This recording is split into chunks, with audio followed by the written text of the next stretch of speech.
Hello and welcome back to the Raspberry Podcast. Today I am joined by Judo Jimmy Warhead.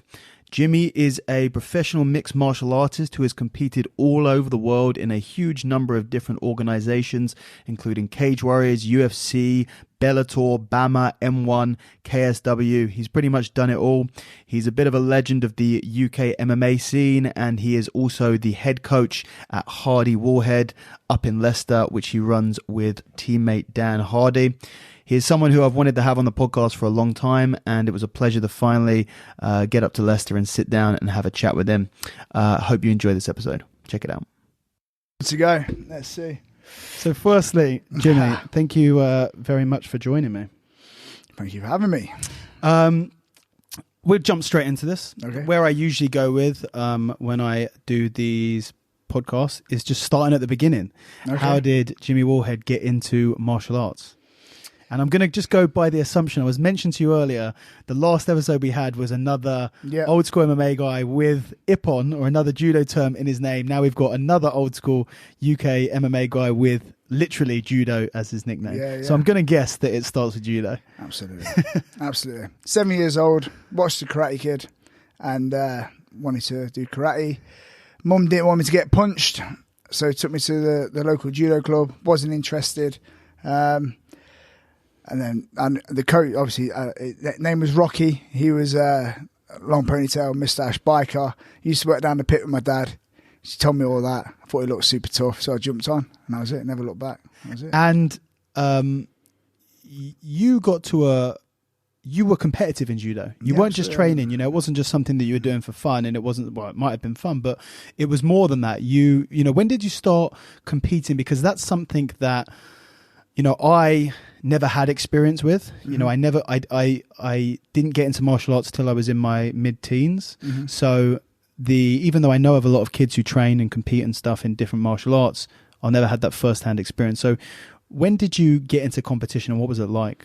Yeah, so pretty quick straight away, like low level, like competition, leisure centre, sports sort of stuff.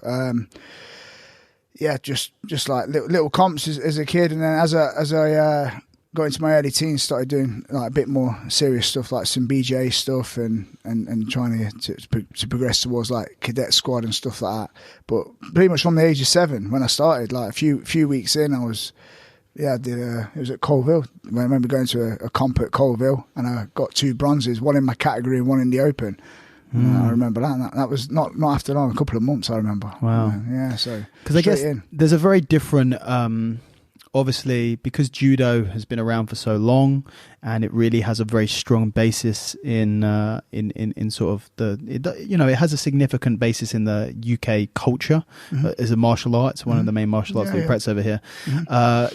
It's sort of set your path as a juvenile, as a youth going into judo. Mm-hmm. Your path is very much set out in front of you, sort of to work your way to the Olympics. Something that we don't have in MMA, we don't have in Brazilian Jiu-Jitsu as well. Mm-hmm. So you were on that path. Yeah, well, I mean, I went to the European Youth Olympics in '99 in Esbjerg in Denmark. I won like 7A tournaments as well to get me there. So I competed at a good level as a cadet, and then got to around 16, 17, where funding was being offered, and my mates were working and going out and stuff. And I remember getting I think it was like $2,000 off the Sports Council through the lotto for funding. And I just was getting to that age where I was just a bit of a mardy teenager and just kind of drifted away from it a little bit, started going out and doing that sort of stuff, and just fluctuated in and out of judo, bit of judo, won a couple of under 21 titles, like won the British Closed and stuff like that, won 3 under 21 British Closed, but eventually just went off the path a little bit and partying and drugs, and just drifted away from judo altogether. But it was pretty successful under 21 at judo. I went to the Youth Olympics at 16 or so. I did all right at judo. I was on the right path for potentially, if I stuck to it and done well, adult Olympics and stuff. That was what I wanted to do when I started. But kind of bodged it all up. You say that, and I think it's a very common pattern, and it's something that I've spoken about. Listeners are probably bored of listening to me talk about it, and I think I even mentioned it on the last one, but I will do it anyway. Which is basically exactly what you're saying, which is when you start very early, anything, by the time you get into there's this critical age of 16, 17, 18, where suddenly you have independence, you have women, if that's what you're into, you have drinking, you have drugs, possibly you have going out, you have partying, all of those things come all of a sudden. And I think so many youths who have been training from a very young age hit that age and suddenly they leave that sport, or they're not as committed to that sport as they were before. Sounds like that's exactly what happened to you. Yeah, absolutely what happened, Do you teach kids at all? Yeah. So as someone who not only teaches kids and has been in martial arts for a very, very long time, and has gone through that process, what would you say your answer is to that problem of, or is it just it's either it's going to happen, it's a numbers game. You've got to get X number of kids doing it, so a couple of them make it through. Yeah, I mean, I don't know. Yeah, sticky one, right? Yeah. How do you control that? I mean, we're coaching the kids and that age group, or that teenage, that young adult and stuff. Just, I'm quite happy to sit and tell them my mistakes and stuff and where I went wrong. I'm quite happy to try and, someone can tell you to the blue in the face. I remember my dad is a good man, and he used to tell me things, and you just don't listen, do you? Do you know what I mean, when you're at that age? But I try and tell him my mistakes, try and guide him in that sense. Like, listen, well, I fucked up in it. Don't do this, make it as much fun as possible. And, say, look, if they are super talented, this is what you can go and achieve, you can go and do that. We can go do this potentially. So it's your choice, and try and go down that route with him. The ball's in your court. You can have a fun life, do something good, or go and do that's the easy option. Go and be a dickhead. Go and chase the girls, chase the drugs, whatever, innit?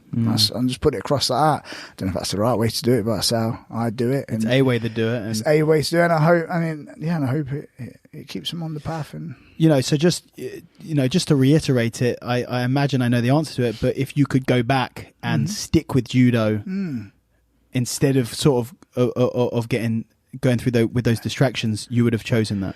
Well, I don't know if you want to say that now. There's a lot of things I'd change. Sure. But yeah, in the sense of that, yeah, absolutely, yeah. I mean, but then I guess that wouldn't have led you down the path. I wouldn't be here, innit? We wouldn't be exactly. We might not be having this conversation, or we might have it under exactly. So there's always that in it. So yeah, you can't change anything, but yeah, in hindsight, or as far as living taking a better pathway at that time, yeah, of course, but. Yeah, not now, because I'm happy where I am. Absolutely. I'm happy who I am, and all your mistakes, everything's made me a better person, and hopefully I can guide someone else, guide them better because of absolutely, it. So, it's all about you. So you were continuing to train in judo sporadically after after your late teenage years? Yeah. And when did you get into a different form of martial art? Just mess around, throwing bombs on the pads and that, what I mean, with some divvy mates. Yeah. Just nothing proper. Were you aware of mixed martial arts? Yeah, absolutely. I mean, even from judo, I was watching my best friend still to this day, Adam Walford. He'd get the VHS, UFC 1, Extreme Fighting. Was it Extreme Fighting with Conan on it? Yeah, Carlos Newton, I think. And we'd watch them after judo on a Saturday. Do you know what I mean? So I was always a fan, always wanted to do it, always intrigued by it and buzzed off it, thought it was wicked, and just thought, because we did judo with Killer Boy, I'd sub him, and just like, it was brilliant. Like, I used to go judo on a Saturday and go back, watch some UFC and then mess around, and it was good, man. Always wanted to do it, was always interested in it. And then basically I went to a show and met Ian Dean. And for those who don't know, Ian is the matchmaker at Cage Warriors. And I feel like I need to get him on the podcast at some point, because for sure. He's sort of a behind-the-scenes character, but everyone in MMA speaks so very highly of him and his knowledge. Yeah, massive, isn't he?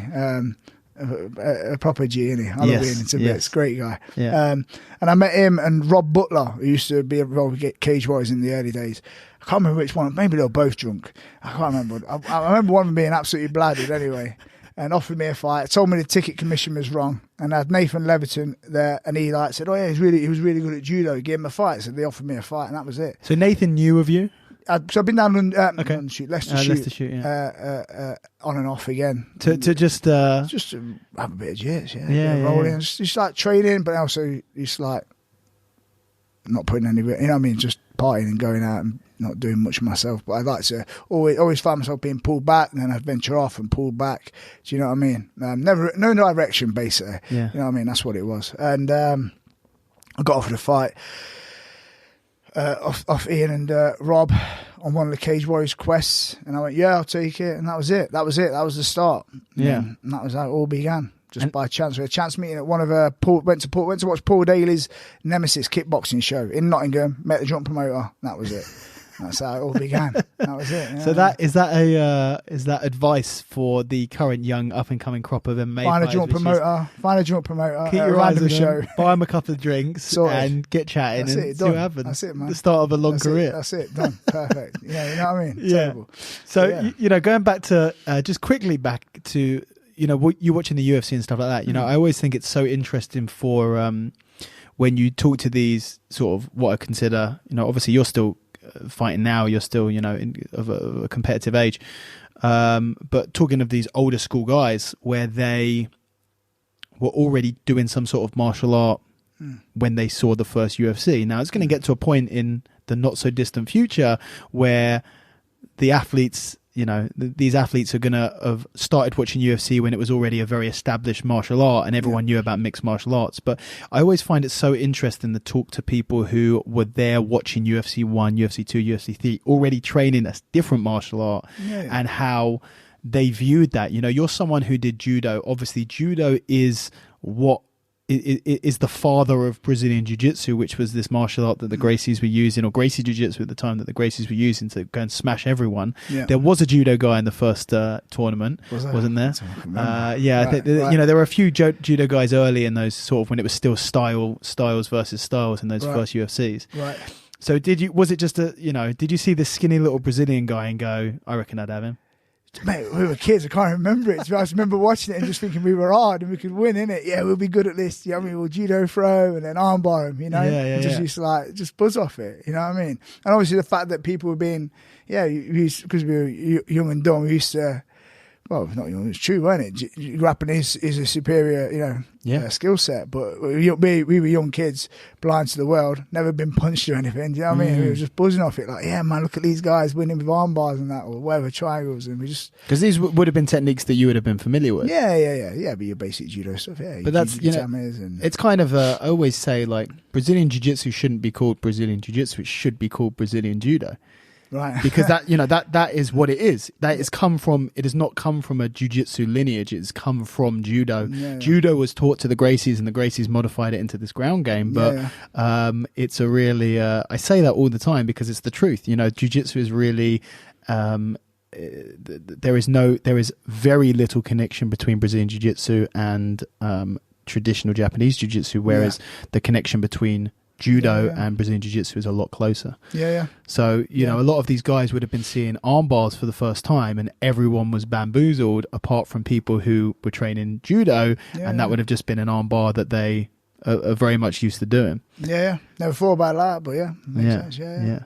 So you get into MMA because you meet a drunk promoter and you get your first fight. What was that like? Because, you weren't training for it, you weren't prepping for it, or did you have much was there any intention there of going into, I guess, those early days? Your first fight was in 2005? I think 6? So, yeah, something like that. So you're talking about pretty early days. That must have been very, very early for Cage Warriors. One of the earliest events that they did. It was certainly early. I mean, I know there was some more before that. It wasn't like it wasn't number one. I mean, there's a bit going on. I know they were doing a few bits and bobs. I didn't train really properly. Just messed around with the lads. I went down Leicester to shoot a little bit, did a bit of grappling and stuff. Man, just young and dumb and a bit deluded. You know what I mean? Like one of them. Well, how did your first fight go? I won it in 15 seconds. With 15 seconds? Something like that, 15 seconds, 20 seconds, like a horrible, just not even a choke. I mean, you call it a rear naked choke, kind of just rips his head. Rips his head off. Terrible. And just fighting on rage and aggression, just young and just do you know how old you were when you had your first 2005, what would I have been? 21? Okay, 21. And just a bit young and dumb in it, and just fighting on aggression, uneducated in combat. I had some judo and stuff, but judo and having specific stuff to MMA as well. Just look back and you laugh. If you can't laugh at yourself, who can you laugh at? Absolutely, won that, and then I won another very quickly with a rear naked choke. Again, 15 or 30 seconds or something. And then I got thrown in with like a Jungle Fights veteran, Yes. Boris Johnson, and I judo through them, seeing Aggies and Alright Goshes everywhere, and got choked out or neck cranked myself. And then I lost another one to a good striker, Chris Rice. He punched my head in real quick. But again, just not training properly, just really blind to it, like a bit deluded, thinking I knew what I was on with, and I really didn't. You know what? There's something quite beautiful about having a fight with no training. You know, it's not professional. It's not the smart way to do it, but there is something nice about. Nice probably isn't the word, but there's something interesting at the very least about someone going into a fight sort of on these early days, especially in MMA, where a lot of people weren't particularly well rounded in their skill set, just going in and almost seeing what their instincts would do, right? Because it's interesting in anything, and that's not just true of fighting. Like, it would be interesting to see what you would do in, playing tennis or doing rugby or stuff like that, just to see sort of, because of course when you train for stuff, it adapts it in such a way where you sort of stop training and fighting and performing in certain parameters. It's almost interesting to see what people do, like watching people who don't train any martial arts fight is interesting. Yeah, for sure. It's you look at it and you go, they are awful at fighting. But it's interesting. Yeah, of course. Because you go, oh, that, he's taking his back. He's trying to choke him from behind, but he has no idea what he's doing. It's interesting to see what people do. It's for me, it's the same reason why it's interesting to watch animals fight. Be it kangaroos or bears or gorillas or chimps, like any animals. It's interesting, or cats or dogs. It's interesting to see how they move and how they fight on pure instinct. By the sounds of it, that was pretty much what you were banking on for the first couple of fights. And then the problem, of course, being that when you win 2 fights with no training, you go, even more deluded. I don't need to train. I'm even better. It's better than I thought. Amazing. It's positive reinforcement, especially by the fact that you were tapping these guys out in sub 30 seconds. It's positive reinforcement to a negative mentality. Did you get a wake-up call then? After that second... that second loss, lost 2 again. Well, I was still smoking fags, man. Do you know what I mean? I was smoking, I was drinking, and doing other stupid shit. And then basically, after that second loss, I remember being downstairs at the Sheffield Optican Centre, crying my eyes out, devastated, and that's when I met Dan. That was when I met Dan. Really? First time I met Dan. Dan was main event. I met Dan and Owen. We had a conversation. Basically, I was just warm up, raging, get myself all mad. Like, you're a bit nuts, you are. But like, why don't you come and join us? We've got a gym called the Rough House in Nottingham. Why don't you come over? And I was like, okay, I've had a chat with these sound guys and stuff. And Owen Comrie as well, a striking coach back in the day. And I stewed on it for a bit, and then decided to go over. And best thing probably ever did. So. Yeah, Rough House is something that everyone who's interested in MMA in the UK should know about. I think nowadays people may not be as aware as they should be. Rough House was this incredible team based out of Leicester? Nottingham. And I cannot off the top of my head, and I had to think on the drive up, I can't think of any team, even to this day, that have produced the number of successful MMA athletes as Rough House did. I can't think of any teams. You're talking about yourself, Dan Hardy, Dean Amersinger, Paul Daly, Andre Winner, Ross Pearson. Like really cream of the crop, especially in that time. Yeah, Ship Shack as well, weren't they? Ship Shack, a lot of good lads. What was the magic secret that was going on there that was producing this level of talent? I don't even know. I mean, again, we had it was just a hard-working bunch of guys, and all come from different backgrounds in martial arts training, and a lot of trial and error we did, but we weren't even coached properly. It was just a tough bunch of guys who used to punch each other's heads in quite a lot, to be fair. It sounds like that's the name of the roughhouse sort of. Yeah, I mean, back in the day, we all had some fantastic jiu-jitsu coaches, fantastic striking coaches. People had different striking coaches, but we always came together as a team, calling each other and training like 4 or 5 times a week. But then everyone drift off and do a bit of striking there, wrestling there, and just like cumulative knowledge all came together, and someone would have a bit of a drilling or something would happen in training. Let's do this, and just looking back, it still wasn't. I mean, if it was run properly, as in head coach and structure and S&C and head jiu-jitsu coach and just everything under one roof, like what we're trying to build here and stuff, then it'd been very interesting. But it almost sounds like it was an accidental, fortuitous creation that did produce these incredible fighters, though. Maybe the fact that, especially in these early days where the high level coaching was not so accessible from an individual, that the fact that people were going away to different places to cross train and then coming back together to share the knowledge. Obviously it was something was working. I mean, it did well. The boys did well. There's a lot of good guys, a lot of good guys came through, especially on like the Enter the Rough House shows. Them whole cards were full of Rough House lads, you know what I mean? And it was good. That was a show that the Rough House put on? Cage Warriors. It was Cage Warriors. Cage Warriors ran a show called Enter the Rough House. Referencing your team? Enter the Rough House. I think there was 5 or 6. Have a look, man. 5 or 6 shows? 5 or 6 Enter the Rough House shows, yeah. Really? Yeah, really good. And that would be just other teams trying to fight against Rough House guys? Just normal Cage Warriors fight card, but basically half the card was Rough House. Wow. Yeah, or local, a few local gyms as well as Tap and Snap, a few local gyms around here, but it was, ran off the back at the Harvey Haddon in Nottingham, just off the M1, ran off the back of the Rough House team. Wow. Really good. Really good. And you guys were basically all the same weight, right? You were all welterweights. Well, a lot, yeah. Because I know that when you started fighting, you were a lot bigger.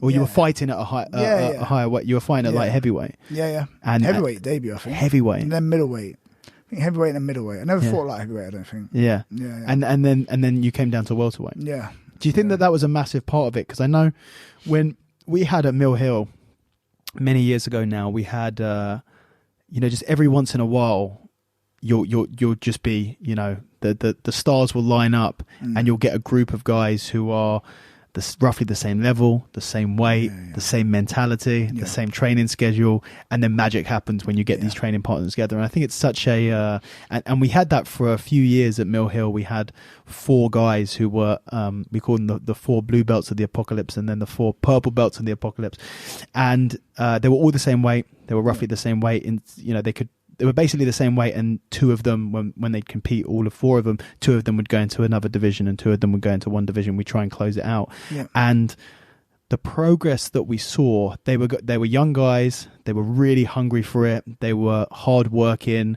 and smart fighters, and they trained with each other, they drilled with each other, and then the progress that you saw was just exponential compared to anyone else. And it is one of those things where it's very different, and you see gyms nowadays sort of try and do that, right? There'll be some gyms sort of specialize in it, like an alpha male specializes in the lighter weights, guys, or another gym may specialize in the heavier weights. Yeah, and it's definitely an interesting part where you get similar sized people, isn't it? For sure, ticks all the boxes, right? Ticks all the right boxes. Yeah.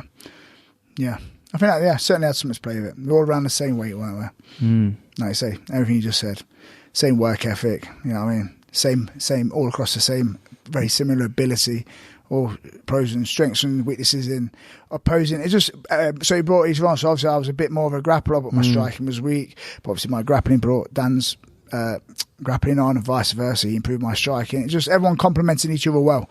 It's really good, man. Really, really good. I was very happy to be part of it, you know what I mean? Some good memories and absolutely stuff. And even to see, I know that you guys do you guys refer to this as Rough House? Well, yeah, I mean, we're trying to bring it back now. So we've got a lot of amateurs coming through and still some pros and stuff. But yeah, going for the Rough House 2.0. And we had a few guys fight last weekend and stuff, and got a clean sheet and stuff. So as Rough House or as Hardy Warhead? Yeah, so it was down as Hardy, but on the night, we've got to make sure they announce as Rough House. Really? Rough House, trying to bring it back, man. That's pretty cool. Yeah. So what was it? Who was running Rough House originally? So it was Daly and Dan, and a guy called Matt Howe. And I might have trained with Matt a couple of times. When I joined the Rough House, it was mainly Daly and Dan. Matt had left, but when I taught at Loughborough Uni, Matt was working at Loughborough Uni, so I know Matt, good lad. But he wasn't around as much when I joined the Rough House. But it was Dan, Daly and Matt started it. I can't remember, I get the gym wrong, but I have a gym in Nottingham. They were not renting the space, they were just like running sessions, they meeting up and having spars stuff. I can't remember what gym was called. I never went there. But it was them anyway, Dan and Daly basically. And and then just kept attracting guys. Just built, everyone's just very cool, yeah. Sucks us all in. It was good, man.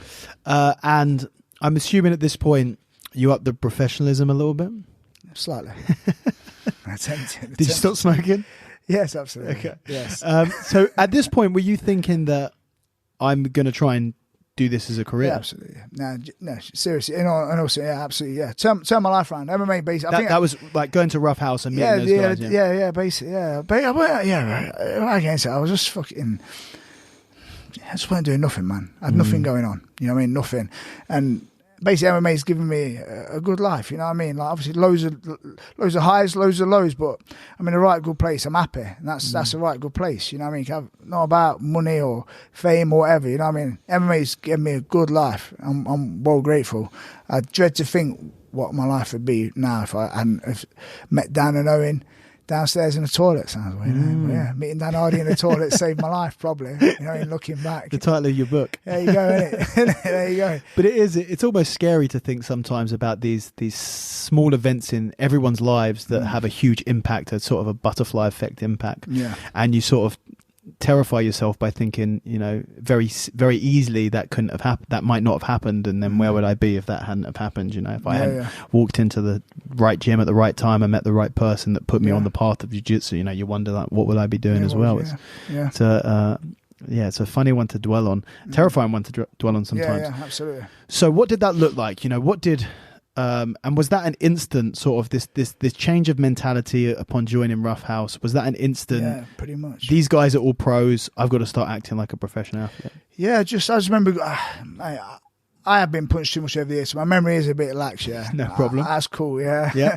But I do remember. I remember walking. So Rough House. Yeah, first one I went to was Owen Conway's striking session at Notts County football ground. Like on the west wing of it, west side of it, west stand, and just remember going in there. There's just a lot of bad men in there, man.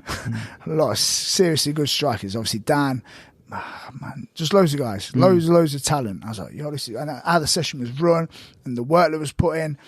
I like hard work. I like grafting, and I like I say, when I drifted away from the judo and sort of lost myself a little bit,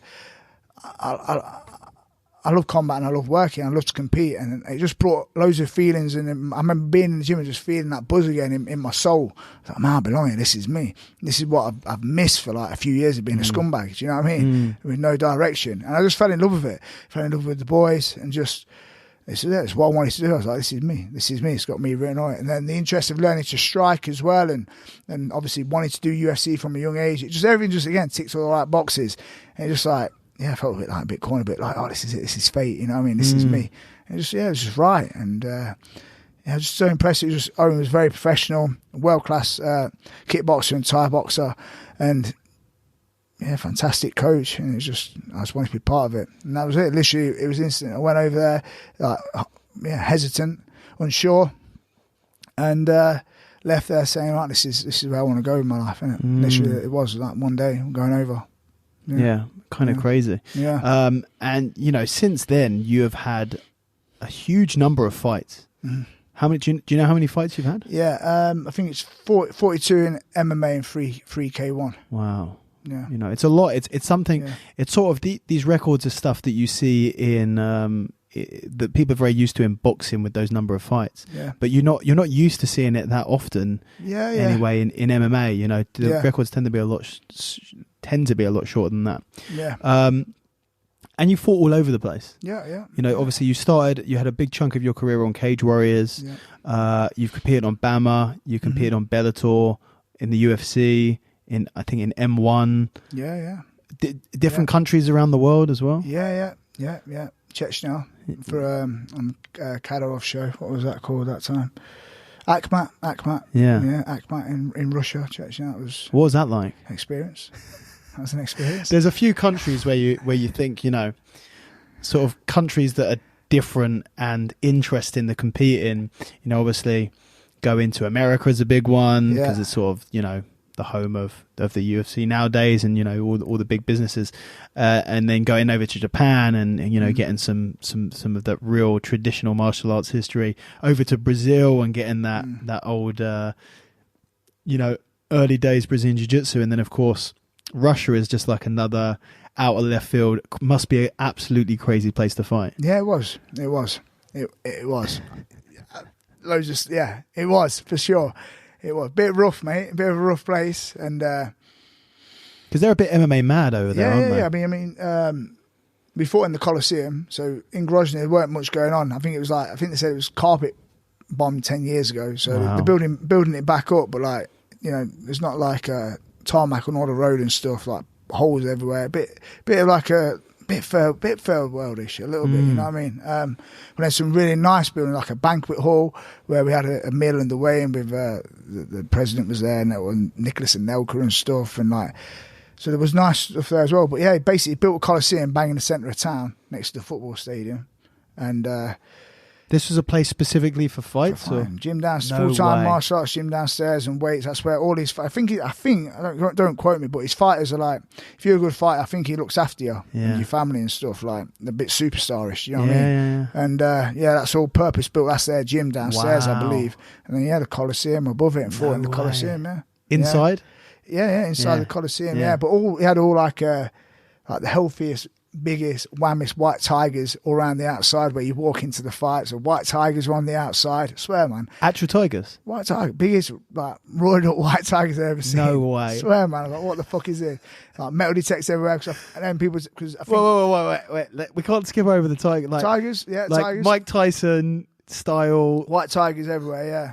In cages, or? Well, like in free roaming areas, like where you didn't walk through the tiger bit, but like you walk by the tigers to get in. Big cages. Well, yeah, like areas, like big, cages, but like big, massive ones, big white tigers, at the Colosseum. How many were there? I don't know, man, a good few, yeah. I don't know, 4, 6. I don't know, my God, quite a few, and metal detectors. I've never heard anything like that before. That's crazy. AKs everywhere, big mercenaries everywhere with the big beards and grenade launchers and that, and then he rocks up on his Ferrari, papping his hoot with like some mercenaries hanging off the side of him. It was weird, man. It was a bit surreal. And you fight in the Colosseum, he's there on like kind of like a big kind of throne. Yeah, basically, yeah. Yeah, it was weird. It was a weird trip. And were you fighting a Russian guy in that? I fought Sergei Kovalev, not the boxer. He was number 10 Russian. He was S70 world champion. He just won that against a decent Brazilian in front of Putin on the fight before me. How did you do? Decision win. Won unanimous decision. Surely when you've got to ask yourself why there are loads of guys with AKs. Yeah. Why there are tigers. Yeah. Surely that's to intimidate you. You're not. Yeah, my head was up my arse before. I was like, "What the fuck am I doing here?" I don't want to win against this guy. Yeah, no, I wanted to win. But I was, of course. You didn't think that you'd be the tigers dinner after? No.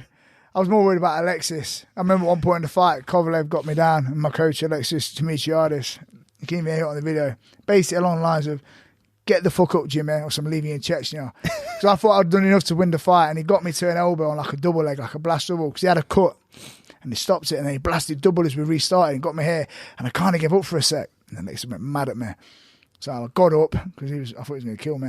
I got up, turned the guy, took him down, and then beat him for the last 2 minutes. But that's all I remember in that fight, being more scared of Alexis than anything else. Get the job done.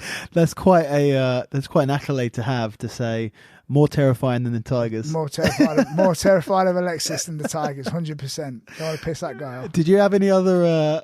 Have you been to? Does anywhere compare to that in terms of sort of as an experience of fighting him? I thought, a lot of guys go Grozny, and I just thought it was a rough place, innit? And that was some surreal shit. I thought it was a bit, walking back to the hotel, snipers coming off the roof and out with like these big sniper guns. No way. It was like, weird. That is crazy. Yeah. Brazil was a bit hostile as well. You fought MMA there? Yeah. What show? UFC, that was. Oh, really? Yeah. Like a few weeks out, I got a UFC fight in Brazil. Can't say late notice. Yeah, 4 or 6 weeks, something like that. It's one of those things, isn't it? Like, was that your first fight? Nah, my debut I had even less. Really?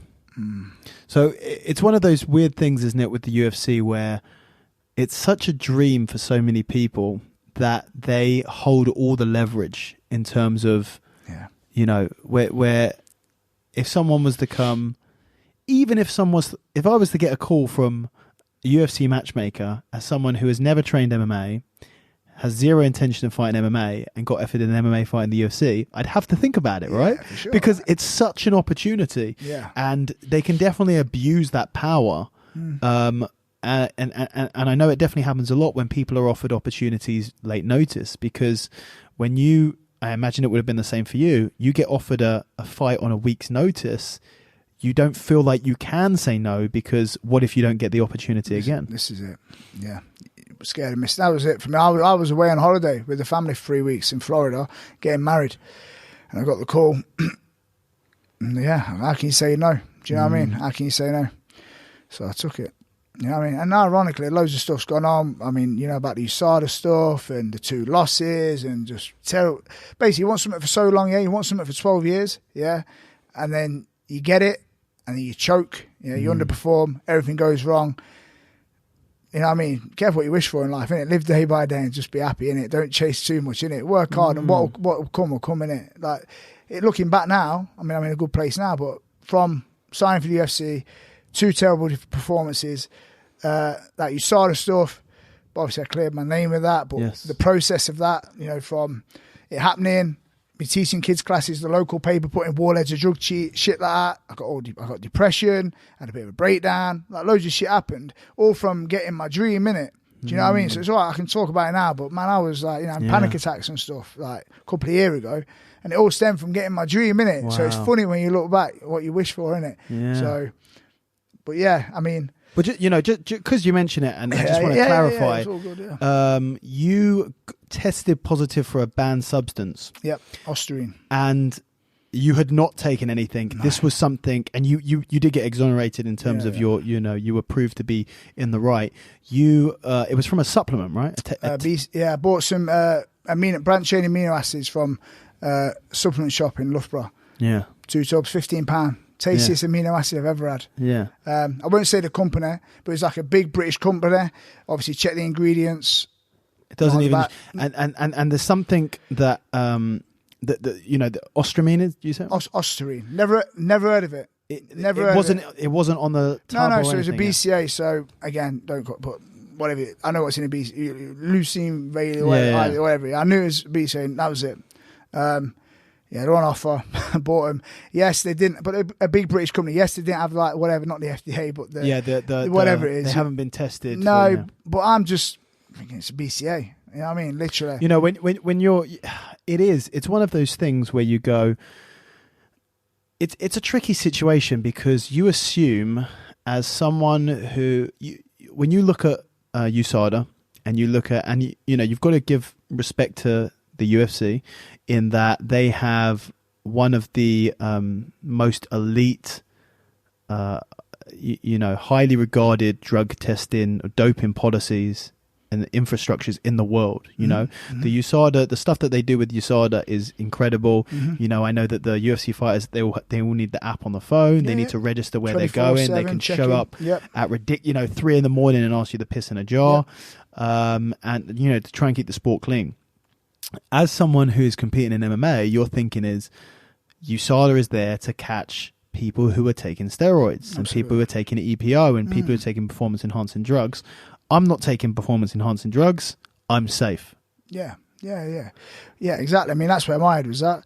I mean, I was on Ostarine. There you go.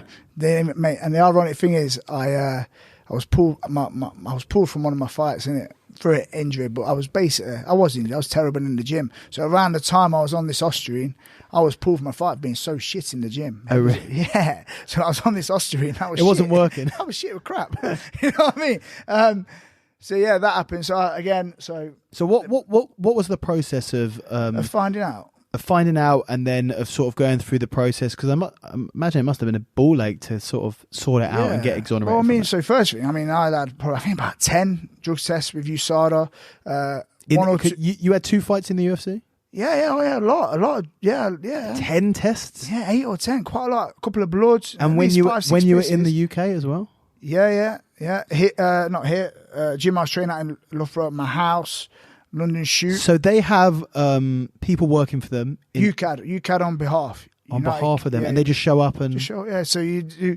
So, right. So I got an award, I got... it was a towel and a certificate. They're good, for being either number 1 or in the top % or something of anyone on the UFC roster for my whereabouts. Okay. Because I was like, on it. Yeah. Bam, bam, bam, bam, bam, bam, on it. Yeah. And so I had loads of tests and stuff, all good and everything. And then that fight didn't happen. Down, no money, not fighting, feeling shit. And then I got an email, you've been popped for Ostarine. What the fuck is Ostarine? What's this? Did all the Google. Man, it was hard work, man. It was hard work. So straight away I'm thinking, oh man, I'm innocent, I'm sound, fucking minor, prove this and just carry on. And then I can't remember exactly how it went, but next thing was going to like contest it and stuff and speak to him and I had another test, I believe, or they tested my B sample. Anyway, my memory's shit, but long story short is I thought I'd be all right dead quick. And then people like Tom Lawler reached out to me and a few other guys that had the same thing. And they were like, listen, man, you're pretty foot, you know. Really? Like, what? He says, yeah. I went to I think it was Tom Lawler, again, quote me on numbers. I'd been to a Body Power kind of thing in America. It had 15 samples around this Body Power and popped for Ostarine. And he's like, I haven't took anything. You know what I mean? That was flashing into it. Yeah.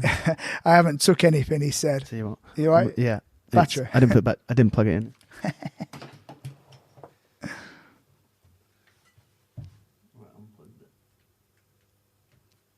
Good? Yeah.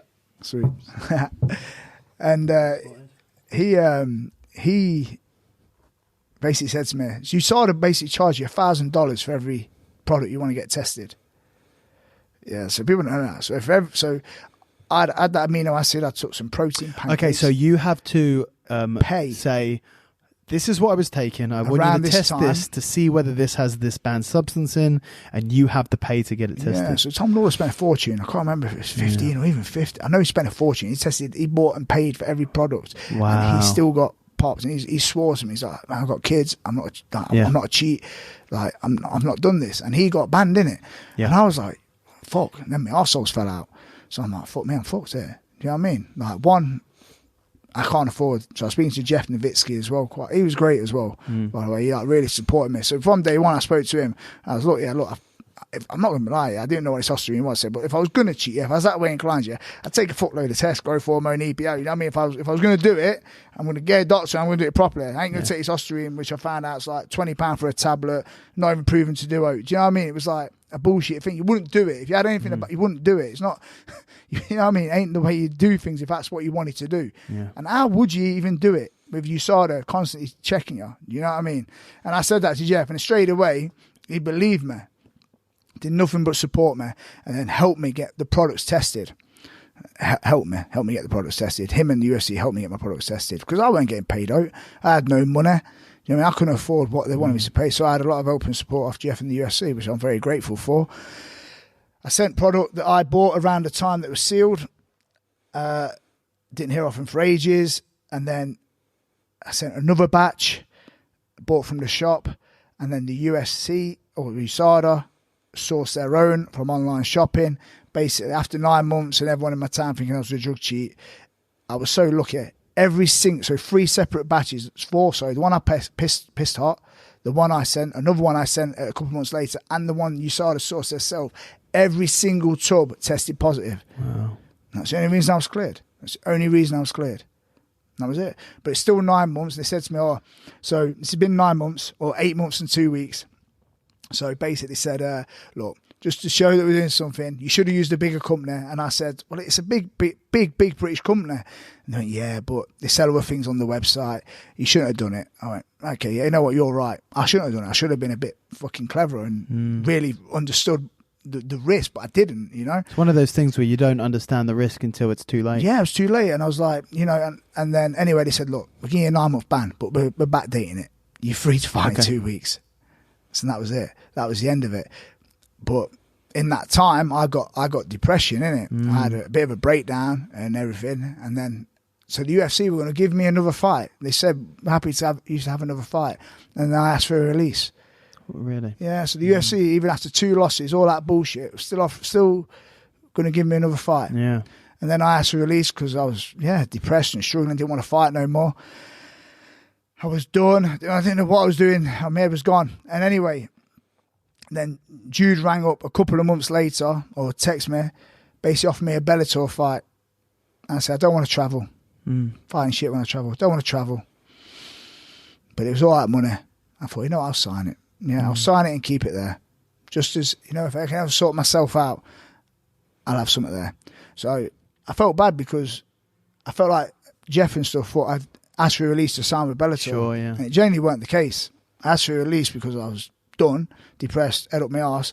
And a couple of months later, something came up for a lot better money than I was on. Yeah. And I thought, oh, fuck it, I'll sign it and have it there. And it weren't like a quick thing. Then it was like 8 or 9 months, whatever, till I did that, you know? But that's how it all went down. That's probably the worst way I could tell a story all over the place. But that's the story. Yeah, that's how it went down from beginning to end, and the transition from UFC to Bellator. You know, looking back, I wish I'd took my time, you know, with, I'm doing, you know what I mean? I wish I took my time and had that one more UFC It's easier fight. said than done, though, isn't it? Yeah, when you're out of it, you know. But at the time, I was a mess, you know. And I wish I got a UFC win, you know. I wish not even the win, I wish I had that UFC performance, you know. But I didn't. You mentioned that the 2 fights that you had in the UFC, you felt that you weren't on form. No, certainly not. I mean, everyone says that as well. But but it happens. It happens. Yeah, you know? I choked, man. Like, from my 2 UFC fights, walking out like a scared little bitch. Was that what it was? Fucking head up my arse, rabbit in headlights. To my last 2 Bellator fights. So basically, I need to fight, man. I know I've had 45 fights, but I've been wanting to fight for 2 years. I want to fight.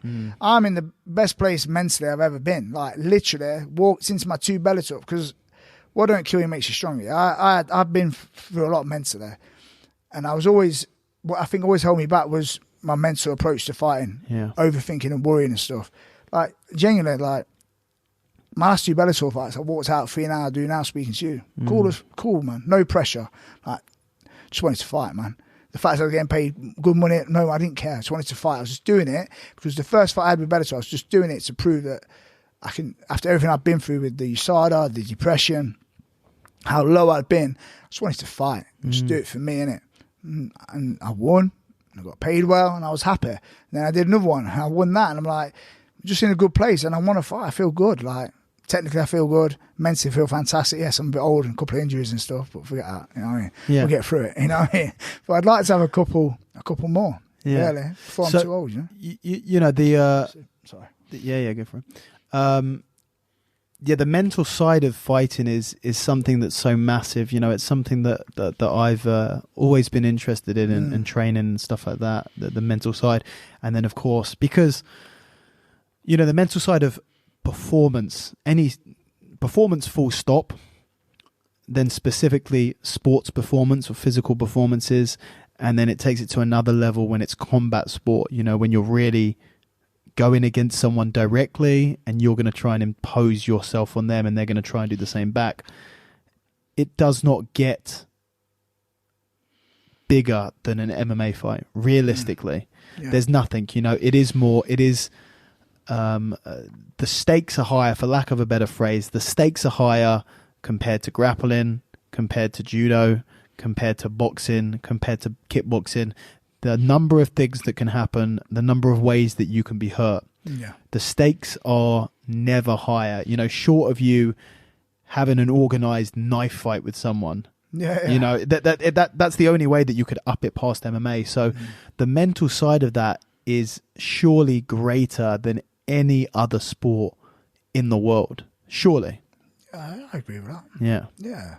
You know, and maybe you can compare it to something like F1, you know, where the stakes are very high, very dangerous, stuff like that. You're driving around at 200 miles an hour. But so, you know, you said that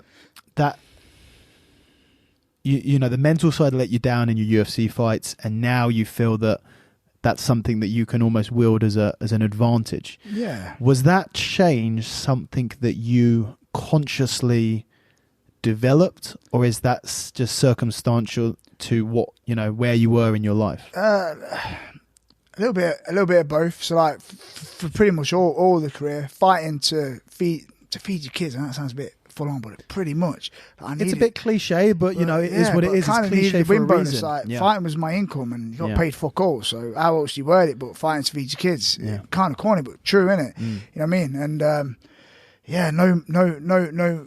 no money. You know, wanting to be somewhere, not owed fuck all in life, but you know, feeling like you should be, because you know how you can, what you can do. Trained, but that's stupid thought. But looking back, I know that's a stupid thought. But at the time and stuff, I'm talking about, you know.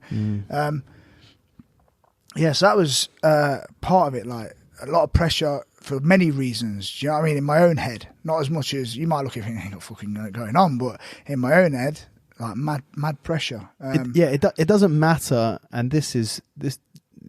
Anyone who's competed in any sport, and maybe in anything full stop, will understand when I say it doesn't matter whether pressure is real or not. It doesn't matter if someone is or isn't putting pressure on you. If you believe that pressure is real, you put that pressure on yourself. You know, all of these influences, external influences, go through the filtration of your own mind. And that is where the pressure comes in. You always are putting it on yourself, whether you're worried that you're going to let this person down, or you're going to let whether it's your training partners or your spouse or your kids or your family or whatever, or payment or whatever it is. That whether that exists or not, it doesn't matter, because it's all being put on by yourself. It's still taking energy, isn't it? You know what I mean? And like I say, it's everything, isn't it? It is everything. Mental, whatever you want to say, preparation, self-belief, confidence, whatever, you know, it is everything. It is absolutely everything. You know, look at guys like Dan. Dan was the strongest fighter mentally going into a fight. Like, Dan could have like a terrible camp, you know, not be injured, not do well in sparring, but on fight day, like, I don't mind me saying, like, I'd do great in the gym in the camp and get on fight day and doubt myself. Dan would get on fight day and genuinely believe he's the toughest guy in the world. You know what I mean? And go and fucking do it all the time. It's so interesting. I've known sort of game day players.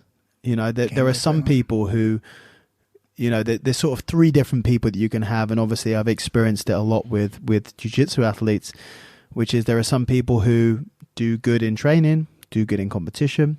There's some people who are awesome in training and flop in competition every time. And then there are occasionally people who aren't very good in training and then pull it out of nowhere in competition. It's one of the craziest things where you have someone who, you know, gets beaten up by everyone in the nicest possible way. I'm not saying that's done though. I'm not comparing that, because I'm just talking about sort of amateur level and stuff. But you know, I bear in mind, and some people who train with me know exactly who I'm talking about. And hopefully, the person who I am talking about doesn't know who I'm talking about. But I remember someone. It was just such to an extreme level. You know, he was a very average grappler in the gym.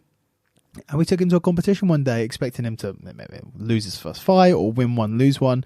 I think he won weight in absolute and just smashed everyone. This guy just pulled it out of nowhere, you know, because you know, if you can accelerate yourself whilst everyone else, because on average people will always be worse than they are in competition than they are in the training room. So if you can just not deplete yourself, if you can not lower yourself on competition day, you get a huge advantage. So it's a funny one, isn't it? So it clicked for him on that day. Absolutely. It sounds like, I think just he was always like that when it came to competition. And so that's what you're saying with Dan. He was just regardless of how he was doing. It was a mental strength being everything. You know, mental strength being everything. Like Connor, fantastic athlete, fantastic fighter. But give him my head. Crap. You know what I mean? But his head, that's what makes him, you know, in my opinion, that's what makes him, the mental strength. And I always lacked there until you hit rock bottom and you build yourself back up. I believe I'm very strong mentally now, you know. So or 10 times, maybe, but 10 times than I was. And that's, for me right now, that's gold, you know. I feel like I need to fight before I am too old. And I've got a couple of like decent injuries. How old are you now? 37. Yeah.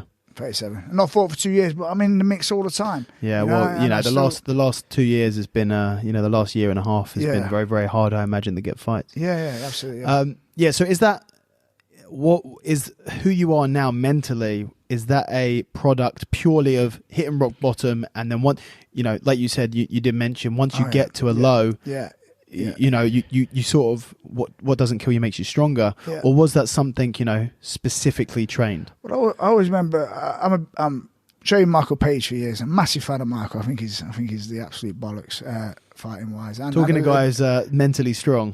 Exactly. Yeah. And he cornered me at the UFC in Hamburg, and I just always remember one conversation. You probably won't even remember it, and I don't want to get it wrong, but he was telling me about all the things he's got in pies, like all the stuff he's got going on, his goals and everything. And I'm thinking, this guy's legit, man. Like, fucking hell, he's boom, boom, boom.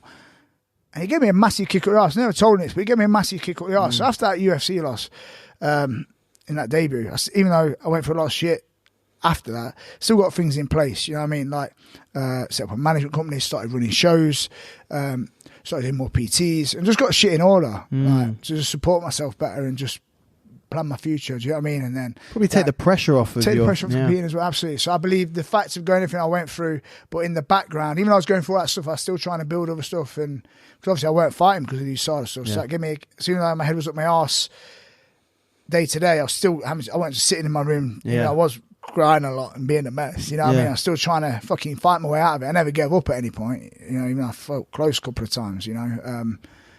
But yeah, I just remember that was comes into my head, that conversation with Michael walking around Hamburg, and just how, you know what I mean? Put your fingers in all pies. Work to your strengths. And well, that's it. I think what better way to take pressure off of yourself than making it. It's almost a paradox in that you want to focus on one thing, but if you just focus on that one thing, the pressure of that one thing going well becomes overwhelming. Yeah. Whereas if you have other things going on that are more in your control, because of course, the hardest thing about fighting any combat sport is that the outcome of the fight is not down to you solely. And it's a very, very difficult thing to do where, if you're running 100 meters, you can train yourself until you're running that 100 meters in whatever it is, 9.8 seconds or whatever it is, And there's nothing that anyone can do within reason. There's nothing anyone can do to change how fast you can run that. Yeah.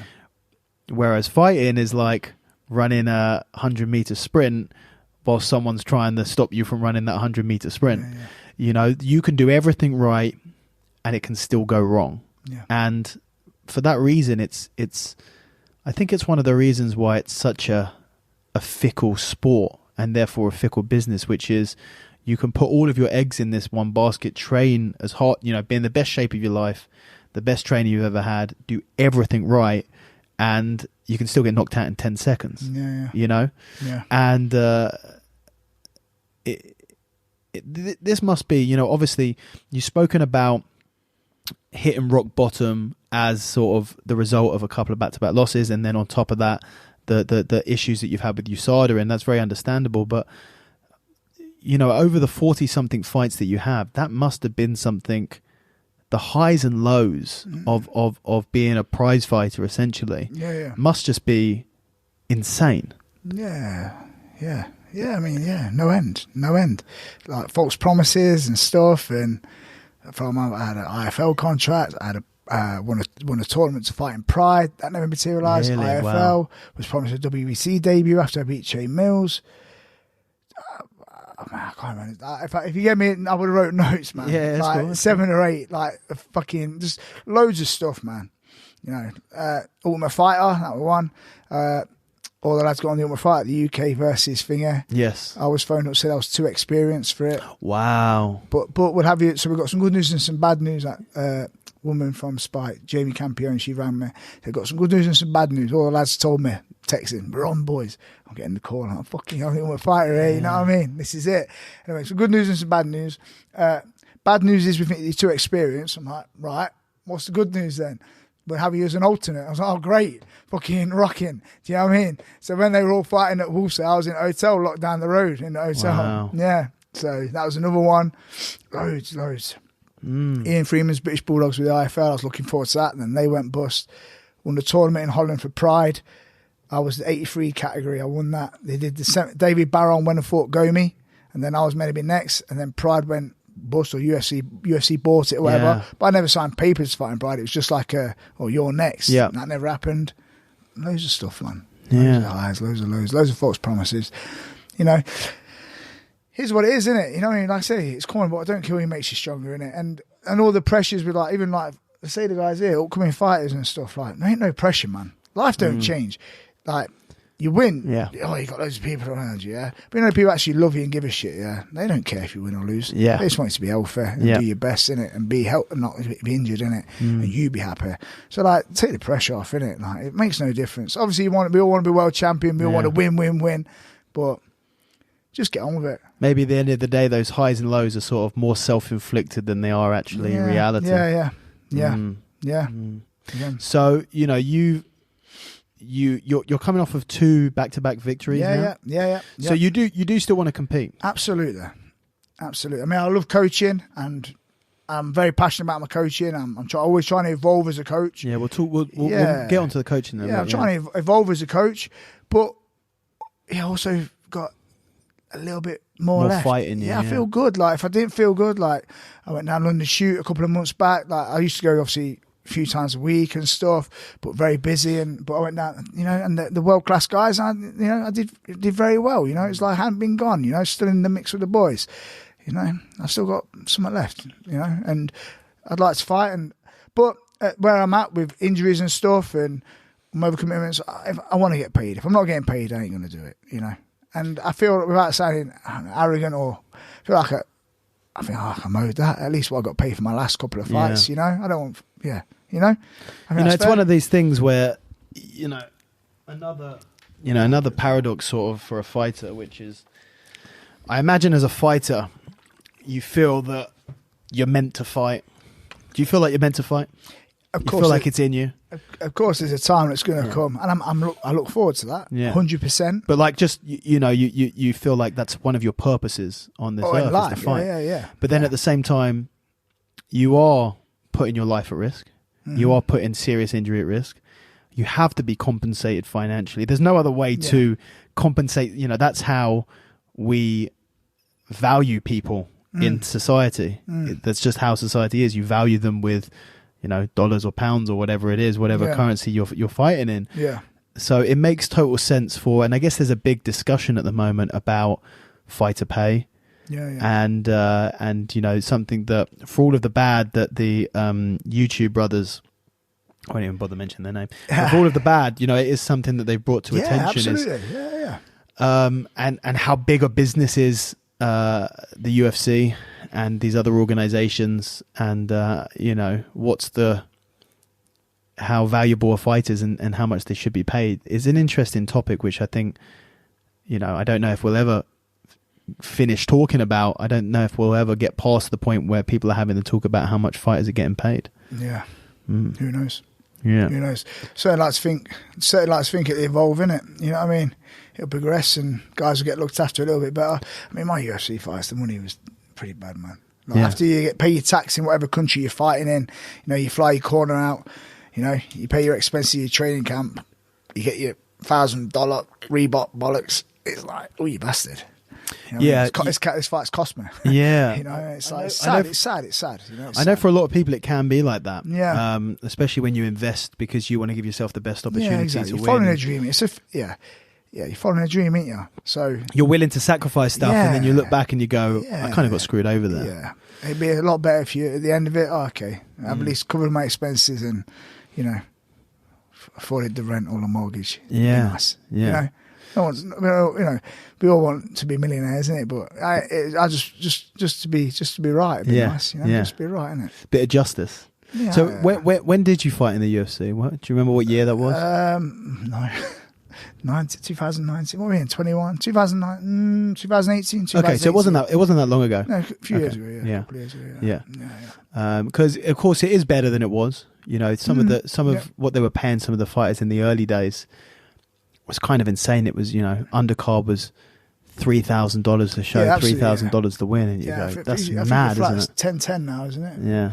Is that right? I believe so. I'm not sure. I believe so. Yeah, it sounds about right. I believe so. But even that, though, you know, you fight in whatever country, you get taxed at source, you know, 20, 15, 20%. And then you get taxed when you bring it back? Then you have your management, 20%, if you're not managing yourself. And then, you know, then you fly your corner team out, because you only get one, and their expenses. You know what I mean? And then before you know it, you don't win. You know, you're banking on that win bonus, aren't you? Yeah. You want the win. You want your win bonus, and of course, you know, that fight of the night bonus. Yeah, absolutely. But again, that's all silly. Other little pressures you put in your head. Got to knock him out. I'm just going to throw a right hand for 15 minutes. What the fuck, right? You know, look back, it's laughable. You know. Yeah. So, do you think that you're, you know, talking to a really seasoned MMA veteran like yourself? Does there ever get a point, or do you think there'll ever be a point where you'll not want to fight? Because it seems to me, you know, and GSP was like the example that I always used of the only fighter who got out on top, the only one. Yeah. And you see so many of them, and you know, obviously it's great to see Anderson Silva in his boxing fight looking awesome and having fun, and you know, it's so good to see. But of course, you know, Anderson Silva went from, you know, one of the greatest of all time to, you know, sort of just being used to build up and coming fighters really, and taking a lot of losses. Yeah. And you know, I know Fedor's fighting again, and every time he fights, I kind of just, you know, that guy was such a hero back in the day. Yeah. All of these guys, you know, there's something about a fighter, an MMA fighter, where the fight is in them and it never leaves. And even with GSP, he was the only person who got out and then he came back. And it terrified me when he came back to fight Bisping, and then hopefully he's really done for good, but you never quite know. No. You know, it's an ongoing theme with fighters where they never lose. They never seem to lose the you know, they never stop wanting to fight. Yeah. They are only unable to fight because their body breaks down or injuries or whatever it is. Yeah. You know, what's your take on that, basically? Yeah. I mean, it's hard, isn't it? I mean, I agree with that. GSP got out on top, innit? Yeah, I think everyone. It's one of them, innit? I think some guys need to call it earlier. I mean, when you're reading off, if you're at a point, age-wise or body-wise or career-wise, like me, if I got a loss now, I'd probably call it a day, or two losses. Do you know what I mean? I'd call it a day. Or I mean, I've got a couple of injuries, but I'm doing good. You know what I mean? I rehab well and I feel good. So for myself, like, whilst I feel good, I still want to do it, but I'm also totally at ease with not doing it, because you know, we spoke about the other stuff going on, like the coaching stuff, and I've got other focus. I would like to fight, and I always feel like I'd like to do myself justice as well, like do a real, you know, something good, something special. You know, I feel like I've got something in me still, but I'm at ease with it as well. Like, if I don't fight, I don't fight. Yeah, like I say, it is what it is. But I think guys, like you say, it's all we know, innit? Right. And it must be so hard if you keep training, sort of someone who's been fighting their whole life, even if they stop competing, they're not going to want to stop training. No. Because it's all they know. Yeah. But then when you train and then you do good in training, you go, I can still fight, right? You know, sure, you go, wait a minute, you know.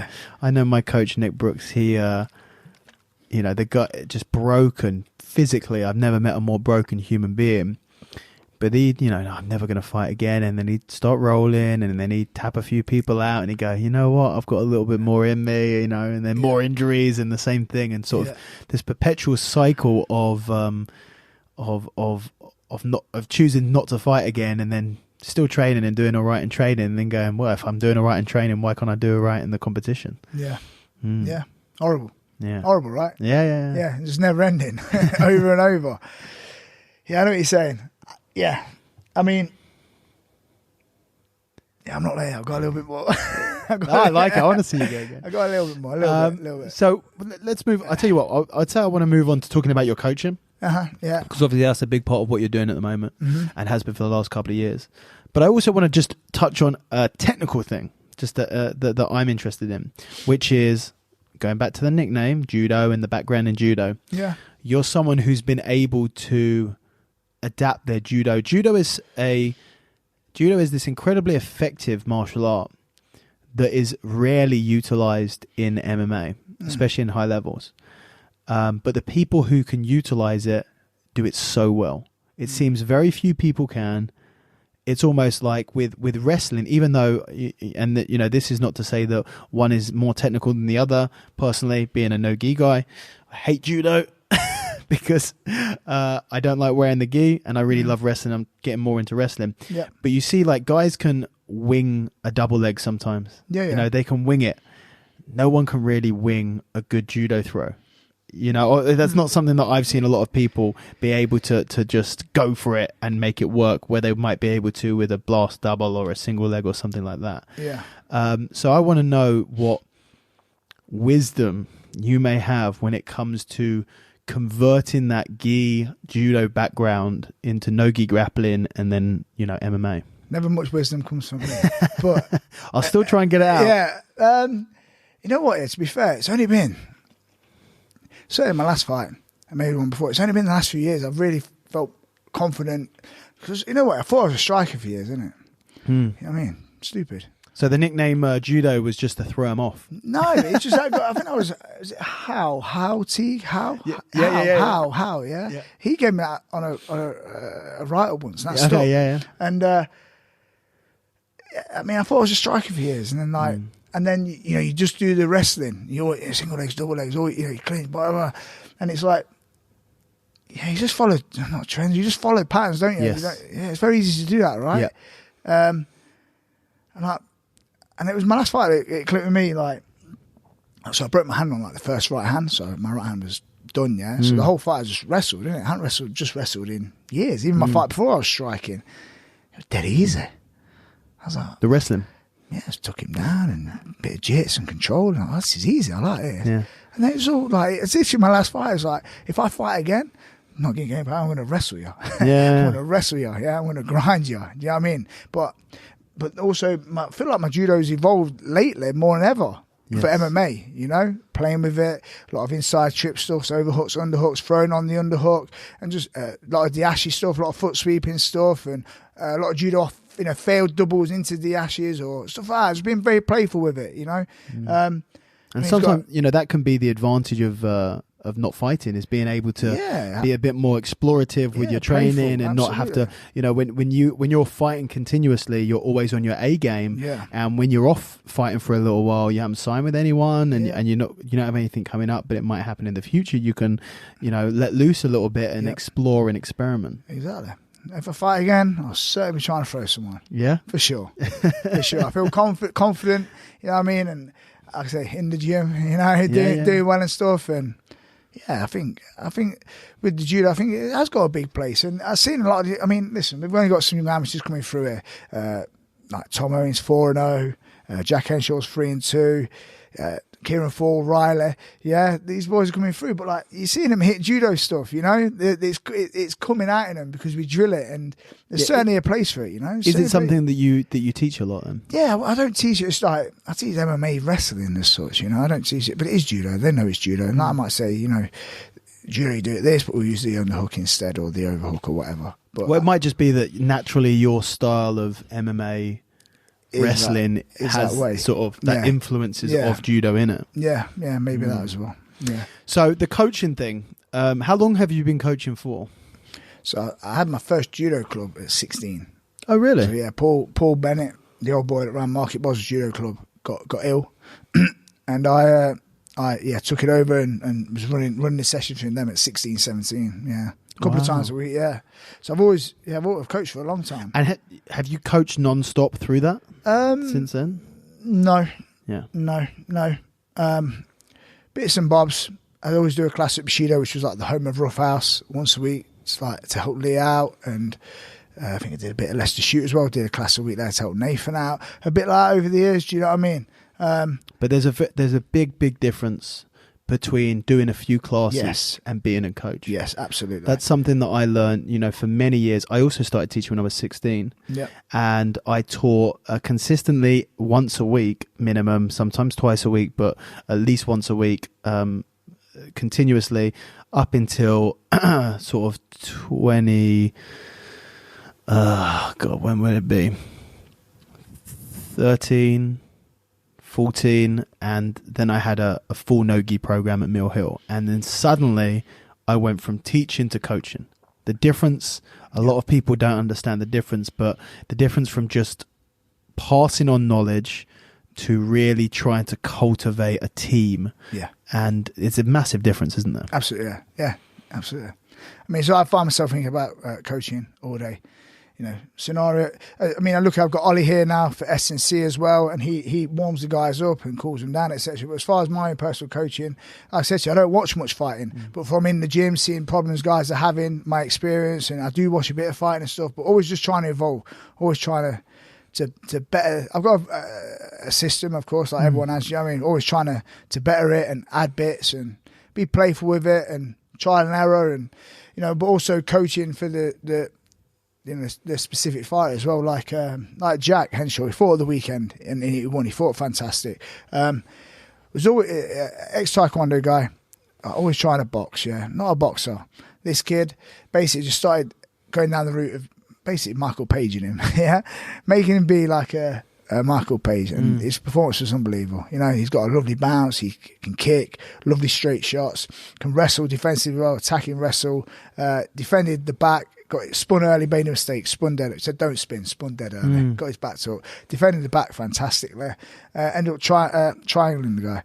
It was just a wicked performance. I thought it was a wicked performance. And, again, to go into coaching, but we've been playing the last 4 to 6 weeks a hell of a lot on.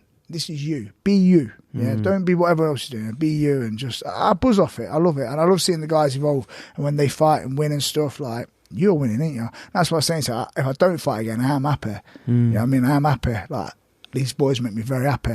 We've got a fantastic jiu-jitsu coach here as well, Joe Taylor. Ollie and myself, Dan's in here. So we've got a right good team of coaches, and we complement each other well, and it's just good, man. It's exciting. I'm excited coming in here every morning, Yeah, and I was saying just before that I've watched a couple of these Rough House Uncensored? Yeah, this week. Yeah, episodes that Full Reptile have been putting out on their YouTube channel. Yeah. And it makes me a bit nostalgic, actually, for when, I was coaching, because I haven't coached for a couple of years now. Barely taught, but certainly haven't coached since end of 2019, as I was saying to you. And, a bit nostalgic to that environment and that vibe of, and, the fact that you have the classes separate to the pro training, that's something that very few, I certainly haven't, that's something that I'd like to do, but much harder to do with grapplers. You do have it, but much harder to do with grapplers, because of course grappling is if the money's bad in MMA, it's basically the NFL compared to professional grappling. So you don't get those pros, quote unquote pros, as many pros as you do for MMA. But I love the fact that you have a team of guys who are all focused on competing in MMA and eventually getting into pro ranks. And that I know that you have one of your students, Dean, who you managed to coach through to Cage Warriors world title a couple of years ago, I believe. Yeah. Or maybe not even that long ago, but relatively recently. That must be incredible in itself, being able to take someone to... Remember Dean from day one, Really? Day one at Bushido, coming into Rough House. He used to do my Saturday and my Wednesday classes there and stuff. Again, I wasn't really, like I say, I wasn't coaching then. But over the years, I've evolved into one of Dean's coaches, for sure. You know what I mean?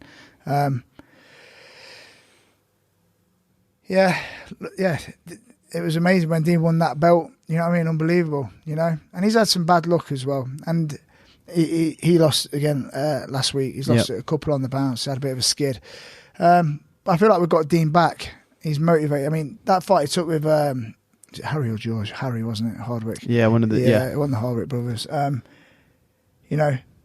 Dean, I wasn't keen on him taking it. he hadn't been in the gym for like 18 months. Yeah, really. You know, foot off the gas.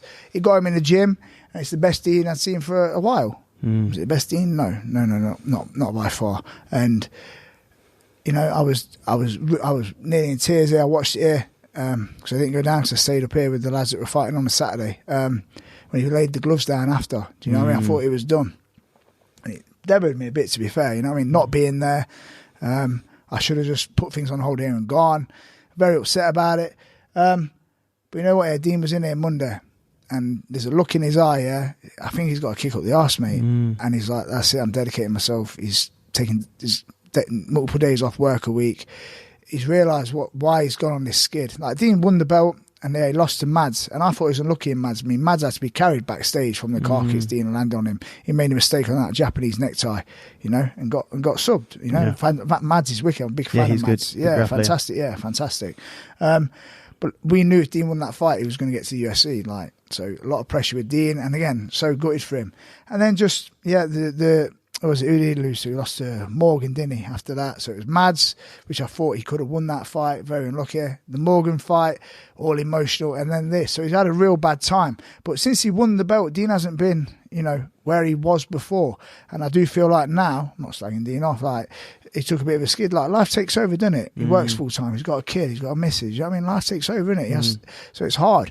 But the Dean I seen on Monday after that loss, I'm very excited for Dean Truman's future, man. I think Dean's on it. Dean's very good, man. He's technically fantastic. So I'm well excited to see Dean Truman, whatever you want to work it out, 6.0, whatever it's going to be. You know what I mean? Ron Jimmy 20.0, Dean Truman 6.0.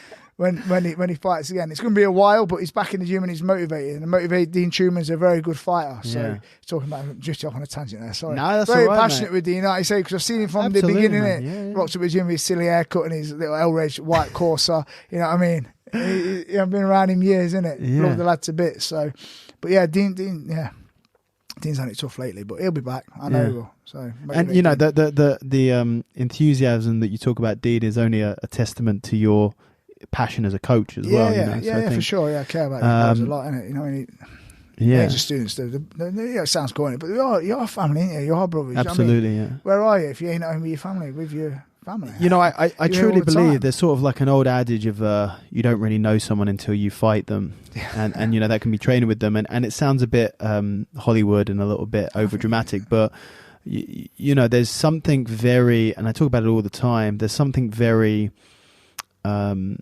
bonding about training together, and even, you know, competing less so, obviously, because you're not in day out, but you know, truly going through hardship with a group of people and knowing that you're going to go at each other 100%, try and kill each other, but not kill each other, and you're going to do that so that each other will be more prepared when they go and fight a stranger. You know, there's something.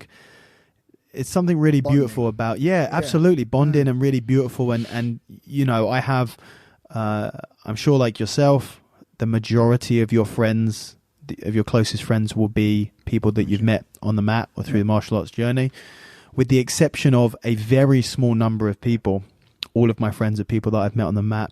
And even though, you know, I have one very good friend that has never trained that I knew from school, even though he's a very, very close friend of mine, there's a part of, we will not ever have the same relationship that I have with people that I train with. Yeah. You cannot fake that. You cannot create that. You cannot emulate that. The only way that you can get that bond is by bleeding and sweating and hurting and fighting with that person day in, day out. Yeah, for sure. Mm-hmm. Yeah, I agree.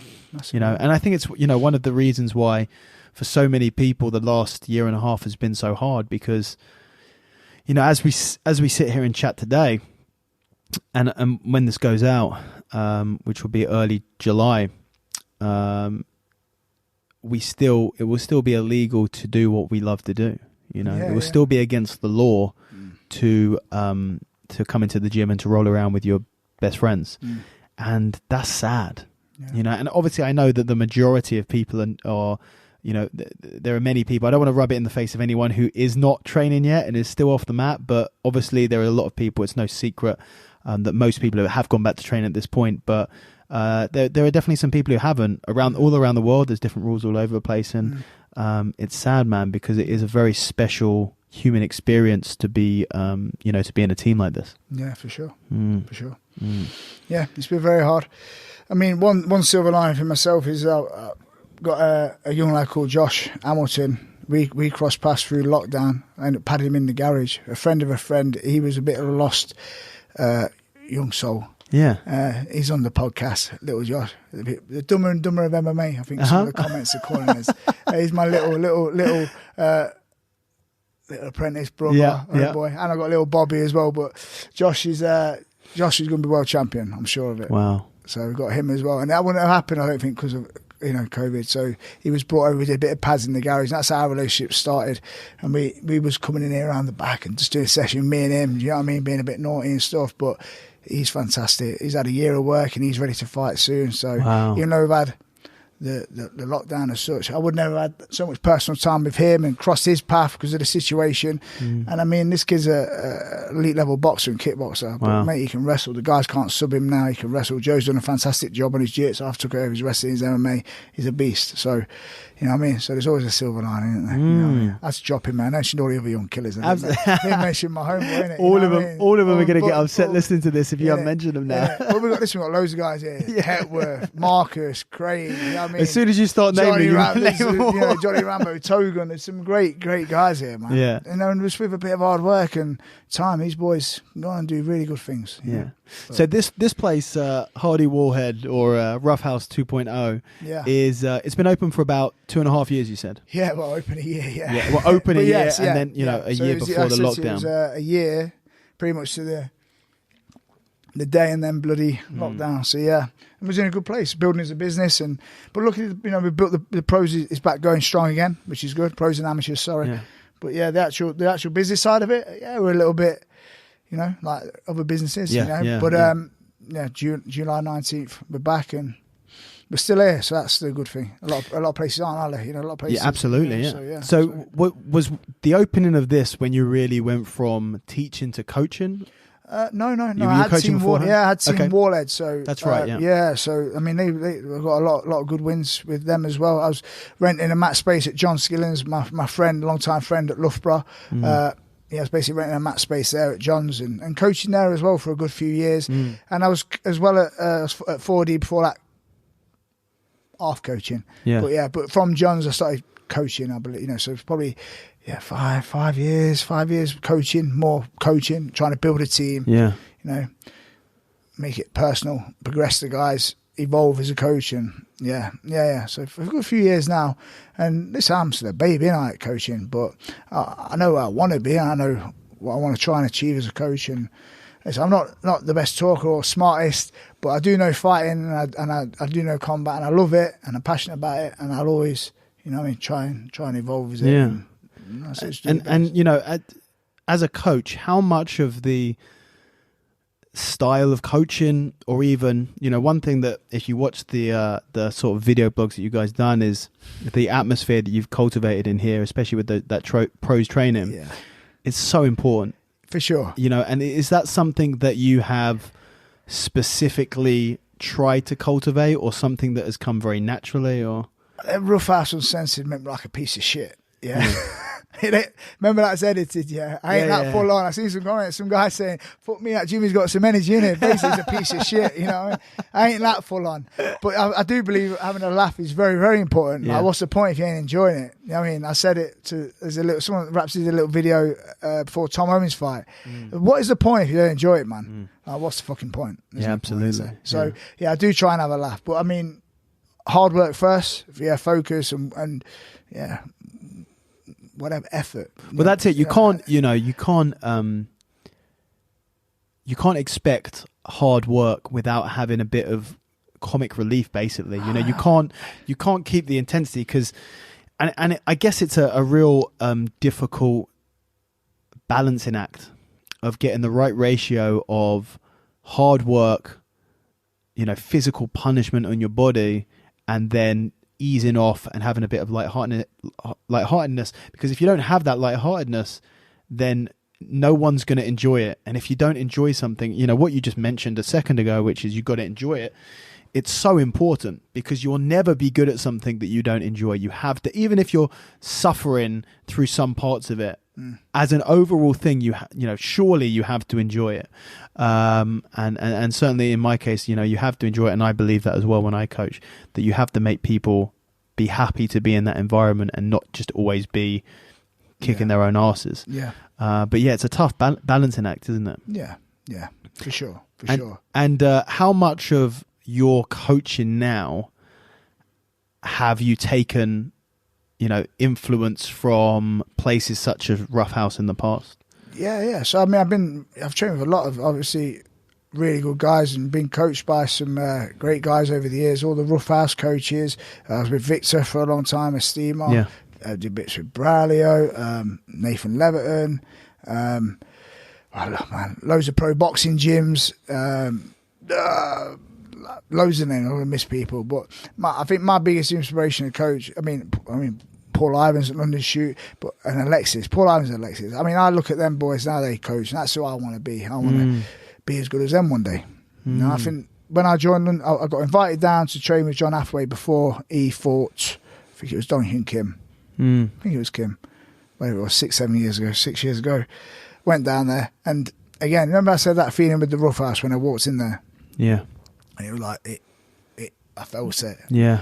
First day I walked in to shoot, I just remember I felt the same with how it was run, and that's why I joined us. So I mean, I didn't move down to London, but commuted every week. That's a real commitment as well. Yeah. Committing for even when I wasn't fighting, 3 or 4 hour for the round boys. trip, yeah, always be there for the boys.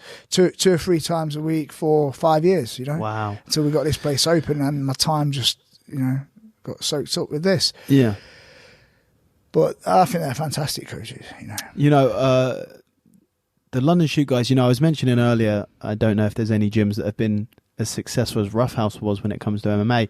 Of course, London Shoot is on that level and very much at that level as well. Would be, for a very long time was the best MMA gym in the country.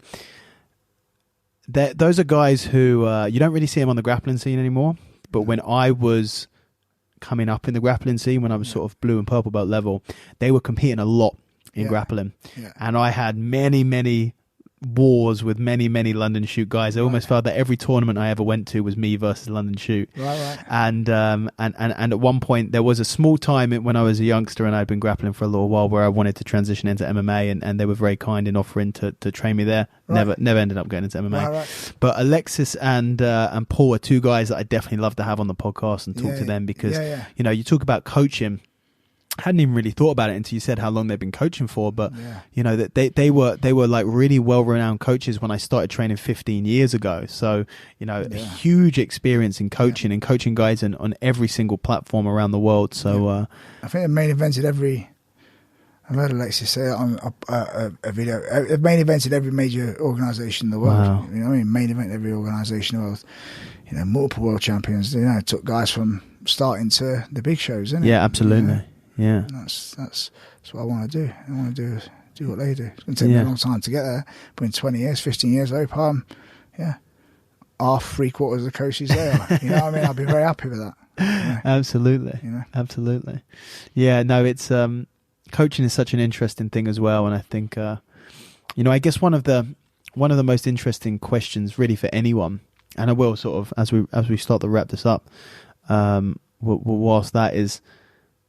What is something that you believe now that you didn't believe either in your fighting career? Because when you can't actually separate your fight career from your coaching career, because of course I don't believe that you can do that with anyone, because of course the fighting career influences your coaching career so much and vice versa. And of course you're still in your fighting career and your coaching career, just about, but you're still in there for now anyway. But either in the fighting or coaching, what is sort of the biggest lesson that you've learned over the years? I always think that it's sort of one of the most profound questions you can ask is not what you believe, but what you have changed your mind about, So either something that you believe now that you believe the opposite of before, or something that you believed before that you no longer believe. I don't think anything I used to have quite deep. You can write it down. Fuck. Get back to me on it. Yeah. Man, I don't know. I mean, I don't think anything I used to think. You know what I mean? But there you go. Sometimes, Yeah. and I think, it's important for people to, one of the reasons why I asked that question is because people listening, I think it's important for people to understand that it's not just okay to change your mind about things, but it's an important facet of your growth as a person to change your mind about things. If you believe the same thing, and there will definitely be things that you believed 10 years ago that you still believe strongly now. But if you believe everything, if nothing has changed in even as short as 3, 4, 5 years, then are you really growing as a person? Yeah, exactly. I was gonna say, yeah. You can't grow, can you? Yeah. It's constantly evolving, isn't it? Constantly evolving. And the sport's going to constantly evolve, and you got to stay with it, Yeah. Got to stay relevant and keep in the mix. At the minute, obviously, by still fighting as well. But when I am done, I'm not just going to sit in here in my own little bubble, switched off to the sport. I'm going to be travelling, taking my guys to London, shoot, to wherever, you know what I mean? Travelling, evolving, still competing with them, and, you know what I mean? I love it too much, man. You know what I mean? I love it too much, So I'm always going to want to evolve and stay,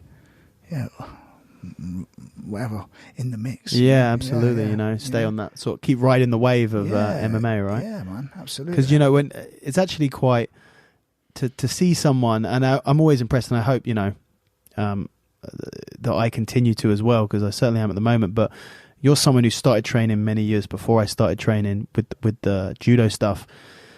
You've been doing martial arts essentially for 30 years. And the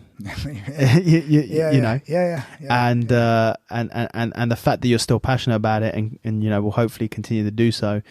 Is that that's who you are? Exactly. And very great, and like I said, very grateful for it all, man. Very grateful.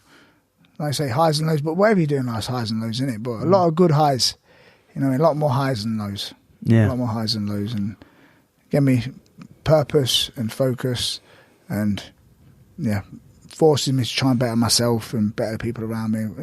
I keep moaning about that. You know what I mean? I'm very lucky to be where I am. Awesome, man. Very lucky, man. Now, as we wrap up, is there any final words of wisdom? I know you said that you don't give wisdom, but if you did, anything you can think of, any advice for those young fighters that are wondering why their name wasn't mentioned? Yeah, boys, whoever you are, I'm fucking terrible. I love you all, you know that. Words of advice. If you use cider in it, don't take no supplements at all. Yeah, don't bother. Just have your chicken in your veg, innit? Fucking who needs a protein shake? Fuck it. That might be. I've asked this question to a lot of people. That might be one of my favourite answers. Yeah, man. It's true, right? Honestly, I say it to all the young lads, innit? I say, if you're ever in a testing pool, just eat your chicken, man. Don't worry about it. Who needs a protein shake in a BCA? You know what I mean? Pre-workout. You don't need it, man. Fucking, what's the point? What's the point? Absolutely. Absolutely. Nah, Jimmy, thank you very much. I really enjoyed that, man. Thank you, bro. Thank you, appreciate it. Cheers. That is it, guys. I hope you enjoyed that episode. If you want to follow Jimmy, then you can check him out on Instagram, which is @JudoJimmy. And if you want to check out the gym that he teaches at, which is Hardy Warhead in Leicester, it is hardywarhead.co.uk. As always, if you want to follow myself, then you can follow me at raspberry_ape on both Instagram and Twitter, although I do primarily use Instagram. You can also follow specifically the podcast on Instagram, which is at raspberry8 podcast.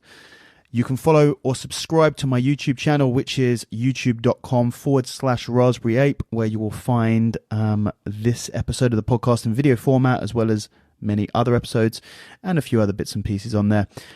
As always, my website is raspberryape.com, and if you want to contact me via email, then it is podcast@raspberryape.com. If you enjoyed this episode, please feel free to share it, and also feel free to head over to iTunes and leave me a nice little review. I hope you enjoyed this one, and I will catch you next time. Take it easy.